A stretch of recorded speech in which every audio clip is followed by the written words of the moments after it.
എത്ര വിശ്രമിച്ചാലും ക്ഷീണം മാറുന്നില്ലേ? മുടികൊഴിച്ചിൽ, പെട്ടെന്നുള്ള മാനസിക മാറ്റങ്ങൾ, ഭാരം കൂടുക, ക്രമം തെറ്റിയ ആർത്തവം, ഇതെല്ലാം ശരീരം തരുന്ന ചില സൂചനകളാകാം. പലപ്പോഴും പ്രശ്നം ലക്ഷണങ്ങളിലല്ല, ഹോർമോണുകളുടെ അസന്തുലിതാവസ്ഥയിലാണ്. ഓരോരുത്തരുടെയും ശരീരപ്രകൃതിക്ക് അനുയോജ്യമായ ചികിത്സയാണ് ആയുർവേദം നിർദ്ദേശിക്കുന്നത്.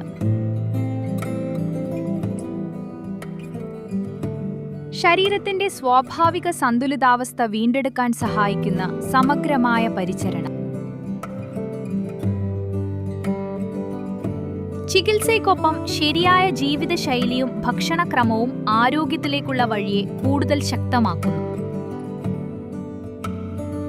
ഹോർമോണുകൾ സന്തുലിതമാകുമ്പോൾ ശരീരവും മനസ്സും വീണ്ടും ഉന്മേഷം കണ്ടെത്തും. ഹോർമോണുകളുടെ ആരോഗ്യത്തെ അവഗണിക്കരുത്. ഇന്ന് തന്നെ വിദഗ്ധരുടെ നിർദ്ദേശം തേടൂ.